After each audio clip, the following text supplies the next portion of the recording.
भक्त्या विहीने अपराधलक्ष्यै क्षिप्तस्य कामान्दितरङ्गमध्ये कृपामयि त्वं शरणं प्रपन्ना वृन्दे नमस्ते चरणारविन्दं।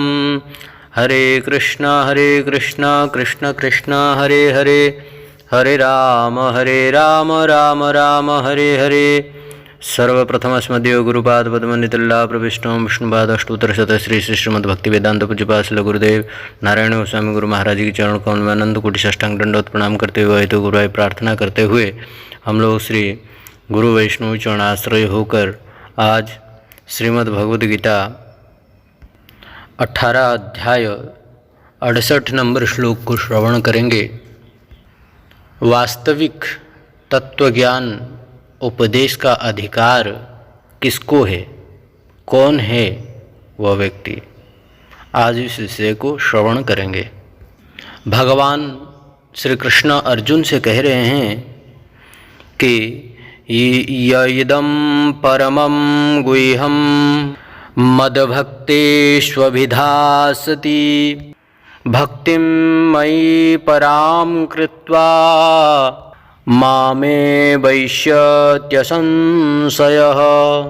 अर्थात भगवान श्री कृष्ण अर्जुन से कह रहे हैं कि हे पार्थ, यह परमं गुह्यम इदं मद्भक्तेषु अभिधास्यति, जो परम गुह्य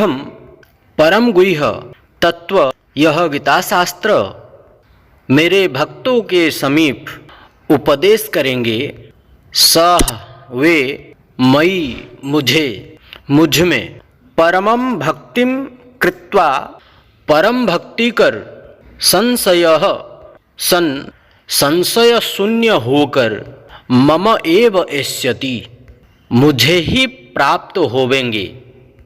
अर्थात भगवान श्री कृष्ण अर्जुन को यह कहना चाहते हैं कि जो मेरे परम गुह्य इस गीता शास्त्र का उपदेश मेरे भक्तों को देते हैं, वे मेरे प्रति पराभक्ति कर संशय शून्य होकर मुझे ही प्राप्त होंगे। यह गीता में कह रहे हैं भगवान श्री कृष्ण अर्जुन को। हम सबसे पहले यह जानेंगे कि 18 अध्याय का अंतिम श्लोकों को हम लोग पहले क्यों अध्ययन कर रहे हैं, क्योंकि इससे हमें यह पता चल जाएगा कि वास्तविक गीता शास्त्र तत्व का अधिकारी कौन है और अनधिकारी कौन है। अधिकारित्व अनधिकारित्व विचारम कृत्वा तदंतर उपदेश कुरुहु। अधिकारी अनधिकारी दोनों को देख करके ही, विचार करके ही गीता शास्त्र का उपदेश देना चाहिए। अनधिकारी व्यक्ति को यदि उपदेश देंगे तो दुरुपयोग कर लेगा, उसका महत्व को वो समझेगा नहीं, ये कान से घुसाएगा दूसरे कान से निकल जाएगा, बस फिर संसार में लिप्त हो जाएगा। 100 मूर्ख से अच्छा एक संस्कारी शुद्ध भक्त ही सही। यहां पर धृतराष्ट्र के 100 पुत्र हैं, परंतु यहां पर संस्कारी भी एक अर्जुन और भगवान का अनन्य भक्त भी है, भगवान का सखा भी है। ये सब अनाधिकारी को नहीं दे करके केवल अर्जुन को ही दे रहे हैं यह शिक्षा, अर्थात गीता शास्त्र का उपदेश। इसलिए इसको अपना अपना मनमानी ढंग से उपदेश नहीं देना चाहिए।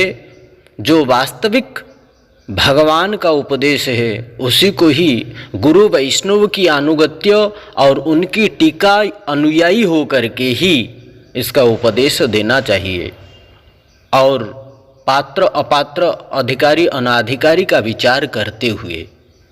श्रील विश्वनाथ चक्रवर्ती ठाकुर पाद जी कहते हैं अपना टीका में, एतदुपदेष्टुः फलमाह यह इति द्वाभ्याम।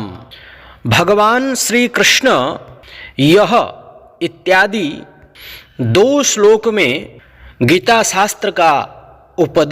शास्त्र के उपदेश का फल बता रहे हैं। पराम भक्तिम कृत्वेति प्रथमम परम भक्ति प्राप्ति ही ततो मत प्राप्ति ही एतदुपदेष्टुर भवति इत्यादि कह रहे हैं। इसका अर्थ क्या है? पराम भक्तिम कृत्वेति प्रथमम, उन्हें पहले मेरी पराभक्ति प्राप्ति होती है। फिर कह रहे हैं ततो मत प्राप्ति, अर्थात उसके बाद मेरी प्राप्ति होती है। तो सर्वप्रथम होता है श्रद्धा। जब तक जीव के हृदय में श्रद्धा उत्पन्न नहीं होगी तब तक वो साधु संग नहीं कर पाएगा। इसलिए विश्वनाथ चक्रवर्ती ठाकुर पाद जी कहते हैं आदो श्रद्धा तत साधु संग, फिर भजन क्रिया, फिर अनर्थ निवृत्ति, फिर रुचि आसक्ति इत्यादि। इसलिए साधु के प्रति पहले श्रद्धा जागृत होना चाहिए हृदय में। जीव के हृदय में पहले श्रद्धा यदि जागृत होगा, उदय होगा, तब वह साधु संग करेगा। जैसे सूर्य उदय होने से पहले आभास आता है, सूर्याभास, अंधकार अपने आप दूर हो जाता है, छट जाता है, और सूर्य उदय होने से पूर्ण अंधकार छाया तक भी छट जाता है। तो इसी प्रकार हमारा जीवन में यदि श्रद्धा जागृत होगा, श्रद्धा का उदय होगा, तो हमारा जीवन का अंधकार समस्त दूर हो जाएगा, नेगेटिविटी जो है सब दूर हो जाएगा। उसके बाद फिर साधु का जब संग करेंगे, भो साधु क्षणम तिष्ठ मच्चिंतामपि नाशय दर्शनम तब लोकस्य सर्वथा अघहरम परम। साधु का संग करना तो बहुत दूर की बात है, साधु का अपना हृदय में श्रद्धा का उदय करना और साधु का संग करने की अभिलाषा यदि रखेंगे तो आपका जीवन का अंधकार सबसे पहले दूर होगा। और जैसे ही हम साधु का एक बार दर्शन करेंगे, संग करना तो अभी दूर है, दर्शन करेंगे, भो साधु क्षणम तिष्ठ मच्चिंतामपि नाशय दर्शनम तब लोकस्य, दर्शनम तब लोकस्य। आपका दर्शन करने मात्र से ही, साधु दर्शन करने मात्र से ही अघ हरम परम, अघ मतलब पाप, हरम मतलब हरण हो जाता है और पराभक्ति को प्राप्त करता है। परम भगवान श्री कृष्ण का भक्ति, भगवान श्री कृष्ण का चरण कमल को प्राप्त कर लेता है। साधु में इतना शक्ति होती है। जब साधु का दर्शन करने से इतना फल है तो साधु का संग करने से क्या फल नहीं मिलेगा? स्वयं ही निर्णय कर लीजिए, स्वयं ही चिंतन कीजिए। बहुधा तब वाक्येन दुख शांतिर भविष्यति यदा भाग्यम भवेद भूरि भवतु दर्शनम तदा। साधु दर्शन कब होता है? बोलते हैं जन्म जन्मांतर तक का जब पुण्य उदय होता है। जन्म जन्मांतर में जितने भी आपने पुण्य किया है, दान पुण्य आदि जो भी किया है, उस सब पुण्यों को इकट्ठा किया जाता है। जब पुण्यों का उदय होता है, बहुत से पुण्य होता है, तब साधु का दर्शन होता है। उस पुण्य के फल के स्वरूप भाग्योदय होता है, श्रद्धा उदय होता है, जिसके फलस्वरूप साधु दर्शन होता है।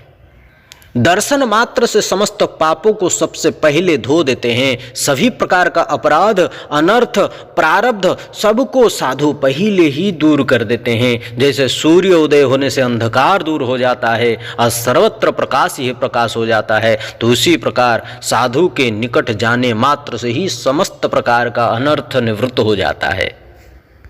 फिर बहुधा तब वाक्येन दुख शांतिर्भविष्यति, जो थोड़ा बहुत दुख रह जाता है उनका वाणी को श्रवण करने से समस्त दुख शांति में परिणत हो जाता है। जैसे वही अंधकार, वही दिवस, वही अंधकार, परंतु सूर्य उदय हुआ तो अंधकार दूर हो गया, सर्वत्र रोशनी ही रोशनी आ गया, उज्ज्वल।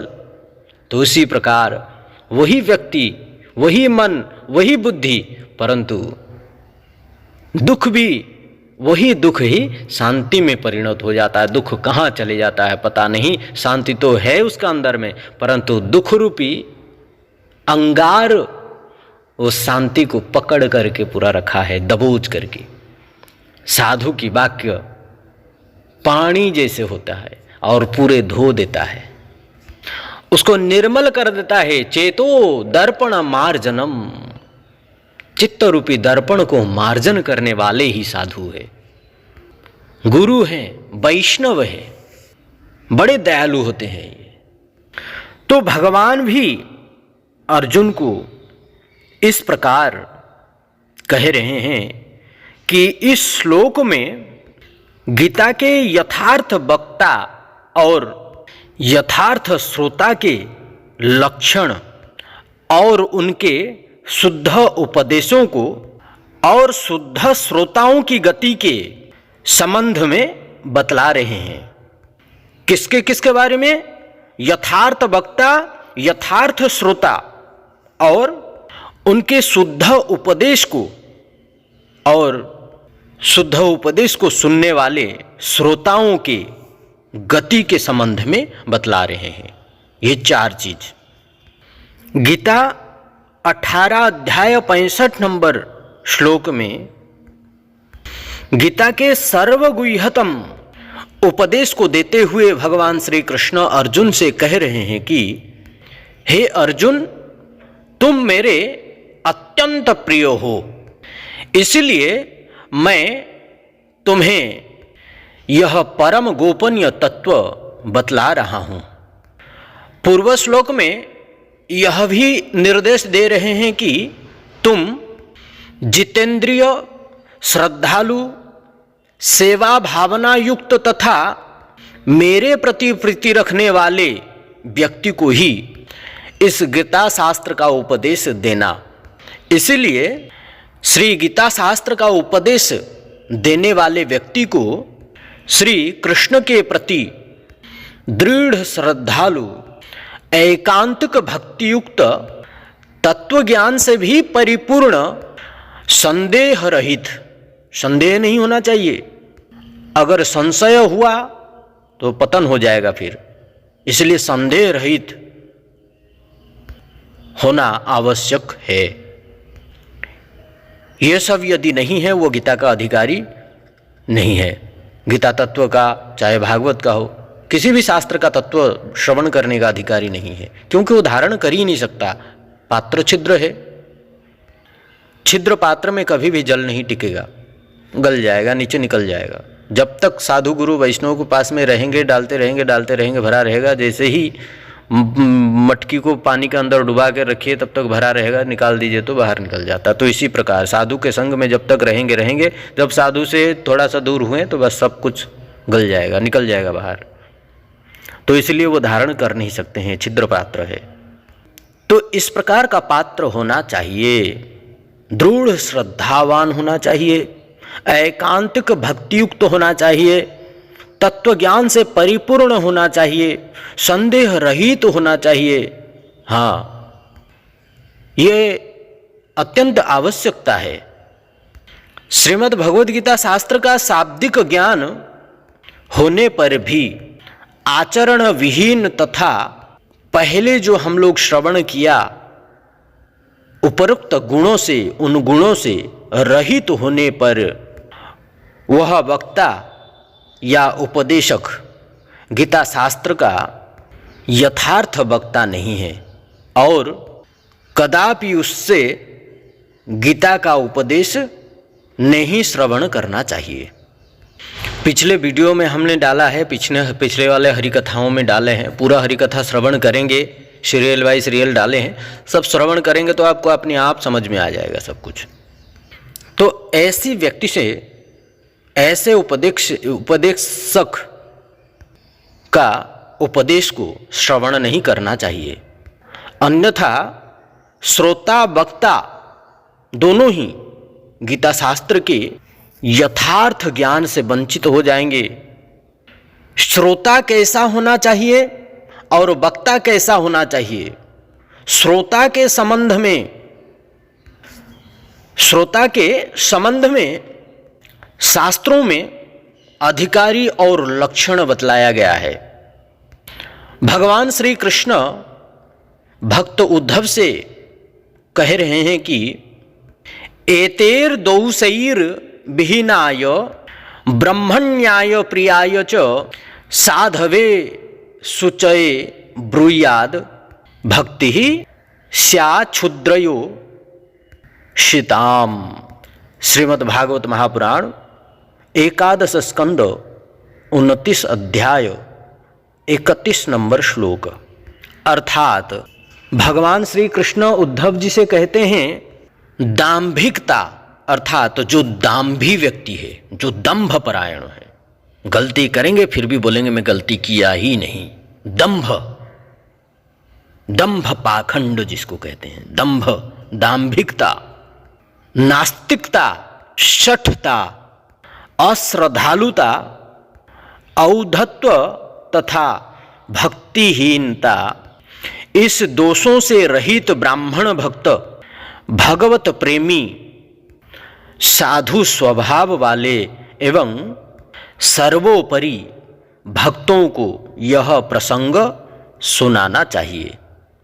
जो दाम्भी है, जो नास्तिकता है, जो साठ्य है, अश्रद्धालु है, भक्तिहीन है, दोषों से युक्त है, ऐसे व्यक्तियों को कभी भी भगवान का तत्व, भगवान के विषय में श्रवण कराना नहीं चाहिए। नहीं तो वहाँ पर दोष आरोप करके अपराधी होगा और श्रवण कराने वाला भी अपराधी को प्राप्त करेगा और श्रवण करने वाला भी अपराधी को, दोनों का ही पतन हो जाएगा। तो इसलिए इस प्रकार का व्यक्तियों को कभी भी श्रवण नहीं कराना चाहिए, लालच का मारे भी नहीं। तो श्रवण किसको कराना चाहिए?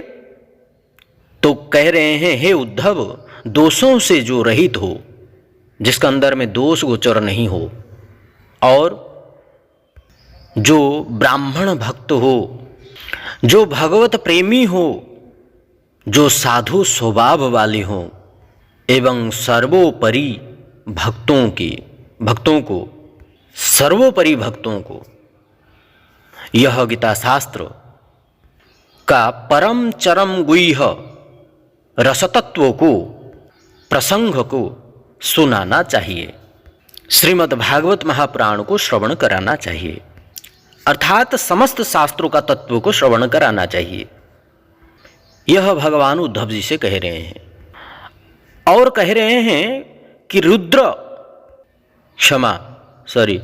शूद्र और स्त्री भी, चाहे वो शूद्र हो, स्त्री हो, शूद्र और स्त्री भी मेरे प्रति श्रद्धालु हो और भक्ति संपन्न हो, तो उन्हें भी इसका उपदेश देना चाहिए। चाहे वो स्त्री क्यों ना हो, चाहे शूद्र क्यों ना हो, यदि भक्ति परायण है, भगवान के प्रति पूर्ण श्रद्धा रखता है, भगवान का पूर्ण भक्ति करता है, शूद्र क्यों ना हो, उसको भी उपदेश देना चाहिए। क्योंकि कर्म से ही तो शरीर को प्राप्त किया है, वास्तविक तो उसका आत्मा तो भगवान का ही अंश है ना। शूद्र या स्त्री कोई भी हो, यदि पूर्ण श्रद्धा भगवान के प्रति रखता है और भक्ति संपन्न भगवान के प्रति है, तो ऐसे व्यक्तियों को भी कथा का अधिकारी ये सब है, इनको श्रवण कराना चाहिए। यह स्पष्ट उपदेश से, इस स्पष्ट उपदेश से श्रीमद् भगवद गीता तत्व के श्रवण में जाति, वर्ण, वयस और कर्म आदि किसी का भी विचार नहीं किया जाता है। कोई भी जाति हो, कोई भी वर्ण हो, कैसे भी वयस वाले हों, चाहे छोटे हों, मध्यम अवस्था हो, वृद्ध बुजुर्ग हों, बच्चे हों, कोई भी हो, वयस्क यहाँ देखा नहीं जाता है, उनके कर्म को भी नहीं देखा जाता है। गीता शास्त्र का श्रवण करने में सबका अधिकारी है।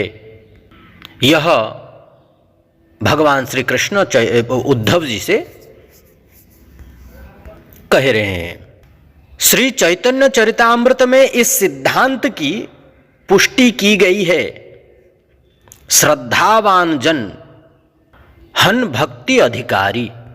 जो श्रद्धावान है वह भक्ति की अधिकारी है। इसलिए सबसे पहले श्रद्धा, श्रद्धा से ही साधु संग करेंगे, श्रद्धा से ही भक्ति करेंगे, श्रद्धा से ही भगवान को हम पूजा सेवा साधन आदि सब कुछ करेंगे। श्रद्धा नहीं तो कुछ भी नहीं है। पहले तो श्रद्धा है, आदो श्रद्धा, उसके बाद जाकर के आप संग करेंगे, चाहे साधु का भगवान का, सबके संग करेंगे साधु संग। कपिल देव भगवान जी भी ऐसा कह रहे हैं कि श्रद्धाधानाय भक्ताय विनीतायान सूयवे भूतेषु कृतमैत्राय शुश्रूषाभि रताय च बहिर्जात विरागाय शांतचित्ताय दीयते निर्मत्सराय शुचये यस्याहं प्रेयसाम प्रियः। इस प्रकार भगवान श्री कपिल देव कह रहे हैं तीसरे स्कंद 32 अध्याय का 41 और 42 नंबर श्लोक में। अर्थात जो श्रद्धावान भक्त विनित असूया रहित सभी प्राणियों के बंधु सेवारत बाह्य विषयों में वैराग्य युक्त शांत चित्त तथा मात्सर्य शून्य है एवं मैं ही जिनका प्रियतम हूँ, अर्थात भगवान कह रहे हैं भगवान ही जिनका प्रियतम है, कृष्ण जिनका प्रियतम है, मैं ही जिनका प्रियतम हूँ, अर्थात भगवान ही जिनके प्रियतम है उनके निकट ही इसका कीर्तन करना चाहिए। इन सब का सार यह है कि भगवान श्री कृष्ण के प्रति श्रद्धा और भक्ति होने पर ही मनुष्य मात्र ही श्रीमद् भगवद गीता के श्रवण के अधिकारी है, इसके अतिरिक्त नहीं है। यह यदि उनके जीवन में घटित हो रहा है तो वह निश्चय ही मनुष्य मात्र ही गीता शास्त्र का अधिकारी है, श्रवण करने का अधिकारी है। और जो ऐसे अधिकारियों के निकट इस गीता शास्त्र का उपदेश देते हैं वे पराभक्ति प्राप्त कर निसंदेह, किसी प्रकार का कोई संदेह नहीं है, निस्संदेह भगवान श्री कृष्ण को ही प्राप्त करते हैं। धन्य है जो गीता शास्त्र का उपदेश दे रहे हैं साधु गुरु वैष्णव लोगों, वे सब भगवान को ही प्राप्त करेंगे। और ठीक उसी प्रकार ही जो अधिकारी श्रोता हैं वे भी इस परागति को प्राप्त करेंगे। श्रोता वक्ता दोनों को ही भगवत प्राप्ति होता है, भगवान श्री कृष्ण चरण कमल में स्थान मिलता है। संपूर्ण संसार बंधन से मुक्त होकर भगवत प्राप्ति होती है, भगवान श्री कृष्ण के धाम में जाता है और वहाँ जाने के बाद फिर वापस नहीं आता है, आनंद में ही रहता है। यद्गत्वा न निवर्तन्ते तद्धाम परमम ममः, वह मेरा नित्य धाम है, वहाँ जाने के बाद आवागमन समाप्त। हम आज यही वाणी को विराम करते हैं। अधिकारी और अनाधिकारी के विषय में हम लोग श्रवण किया। श्रीमद् भगवद गीता, श्रीमद् भागवत महापुराण, वेद वेदांत आदि उपनिषद आदि के उपदेश को, तत्व ज्ञान को श्रवण करने का अधिकार किसको है, श्रवण कराने का अधिकार किसको है और अनाधिकारी कौन है, अधिकारी कौन है, इस विषय को हम लोग आज श्रवण किया। आज यही वाणी को विराम करते हैं। आप लोग सब शुद्ध भक्त लोगों हैं ही, आप सब तो अधिकारी हैं ही, परंतु जो अनाधिकारी है उनको भी अधिकारी बना करके उनको भी श्रवण कराने की प्रयास आप लोग कीजिए। यह भगवान का आदेश है, यही कहना चाहते हैं। अधिकारी बना करके ही उसको श्रवण कराना चाहिए, उसको वैष्णव मार्ग में ला करके सदाचार, पहले सदाचार को आचरण करा करके फिर उसको शिक्षा देना चाहिए। फिर गीता शास्त्र आदि को उपदेश देना चाहिए, नहीं तो वह धारण नहीं कर पाएगा। तो ये सब सेवा आप लोग का है, आप सब मिल करके कीजिए। गीता शास्त्र का सेवा परम चरम भक्ति को प्राप्त और भगवान को साक्षात प्राप्त होते हैं सेवा करने वाले। इस विषय को हम लोग कल श्रवण करेंगे कि भगवान को अत्यंत प्रिय कौन है, सबसे ज़्यादा प्रिय कौन है, भगवान स्वयं कहेंगे कल। तो इस विषय को कल हम लोग श्रवण करेंगे। आप सभी शुद्ध भक्तों की चरण कमल में मेरा यह दास का साष्टांग दंडवत प्रणाम। ऐसे ही आप सभी शुद्ध भक्त मेरे ऊपर कृपा वांछा करते रहिए। भगवान के निकट आप सभी भी हम पर कृपा कीजिए, हम यही वांछा करते हैं। और भगवान की असीम भक्ति, पराभक्ति को हम सब मिलकर के प्राप्त करें। भगवान की चरण कमल में यही प्रार्थना है हम सब के लिए। आज यहीं वाणी को विराम करते हैं, कल आगे की कथा को हम लोग श्रवण करेंगे। हरे कृष्ण, राधे राधे, दंडवत प्रणाम आप सबकी चरण कमल में। यह वीडियो को, यह कथाओं को सर्वत्र शेयर कीजिए, सर्वत्र वितरण कीजिए, ताकि सभी को श्रवण करने का सौभाग्य प्राप्त हो। हरे कृष्ण, दंडवत प्रणाम, राधे राधे।